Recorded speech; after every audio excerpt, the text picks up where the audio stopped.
ஆபத்து நேரங்களில் உன் ஆருயிர் நண்பனை அறியலாம் என்ற பழமொழியை மெய்ப்பிக்கும் வண்ணம் கடந்த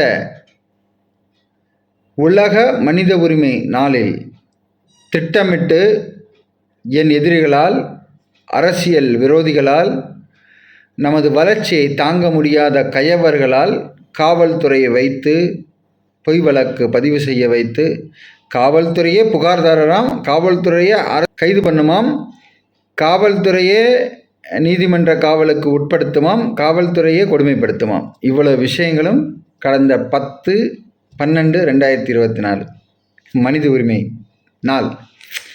உலகத்தில் மனித உரிமை மீறக்கூடாது, அதிகார துஷ்பிரயோகம் வரக்கூடாது யாருக்குமே அப்படின்னு சொல்லிட்டு போராடிக்கிட்டு இருக்க நமக்கே அப்படி ஒரு சோதனை கட்டத்தை எதிரிகள், ஆளும் திமுக கட்சிக்காரங்களாக இருக்கட்டும், பல்வேறு வழக்குகளை துணிந்து எதற்கும் அஞ்சாமல் நெஞ்சுரத்தோடு நாம் காவல்துறையை நோக்கி தொடரும்போது அவர்கள் அதில் மாட்டிக்கொண்டு படக்கூடிய அந்த இக்கட்டான சூழ்நிலையிலிருந்து தப்பிக்க வேண்டும் என்பதற்காகவும், தற்போது காவல் ஆணையராக இருக்கக்கூடிய அருண் IPS மீது நான் ஏற்கனவே தேசிய மனித உரிமை ஆணையத்தில் வழக்கு தொடர்ந்து அவர் ஒரு மனித உரிமை மீறக்கூடிய குற்றவாளி, மனித உரிமை மீறிய செயலில் ஈடுபட்டுள்ளார், அவர் மீது குற்ற வழக்கு பதிவு செய்து விசாரணை செய்து தண்டிக்கப்பட வேண்டும் அப்படின்னு ஒரு உத்தரவு வாங்கியிருக்கேன். தேசிய மனித உரிமை ஆணையம் 2014 கொடுத்த உத்தரவு. இன்றைக்கி 2024 முடிஞ்சு நாளை 2025 பறக்குது. 10 ஆண்டு காலங்களாக அந்த வழக்கு நிலுவையில் உயர்நீதிமன்றத்தில் நடந்துக்கிட்டே இருக்குது.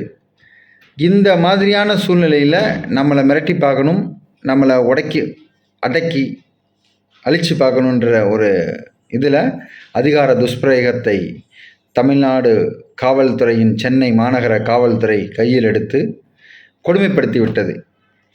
பரவாயில்ல, தக்க சமயத்தில் சரியான பதிலடி தரப்படும். அதே வேளையில் இந்த பெயில் ஆர்டரை கொஞ்சம் படித்து பாருங்கள். ஒன்றுமே இல்லை, நான் ஒரு விமன் எஸ்ஐயை மேலே கீழே பார்த்து போலீஸ்னால் பெரிய ஆளாக கேட்டேன், இது உமன் ஹராஸ்மெண்ட்டா? ஏன்னா பொதுமக்கள் செத்து போனப்போ மெரினாவில் அதுக்கு காவல்துறை ஆணையர் அருண் IPSன் அலட்சிய போக்கு காரணம்னு சொல்லி ஒரு வழக்கு கொடுத்தனே, அதுக்காக இதை பாருங்கள். இந்த லேடியை வச்சு, இந்த லேடி எஸ்ஐ அவங்களோட அசன்ட்டை நீங்களே பாருங்கள், டியூட்டி டைமில் எப்படி அவங்களோட ஃபேஸ் பாவனை எல்லாம் பாருங்கள். 100 போலீஸாருக்கு மத்தியில் இவங்களை மட்டும் நான் மேலே கீழே பார்த்து போலீஸான்னு கேட்டேன்னா இதை வச்சு ஒரு வழக்கு, அந்த வழக்கில் கைதில் சிறை எல்லாமே நடந்துச்சு. ஏன்னா இந்த வழக்கு இப்போ உயர்நீதிமன்றத்தில் இருக்கு இல்லையா, இதை நீர்த்து போக செய்யணும், அதுதான் கான்செப்ட்.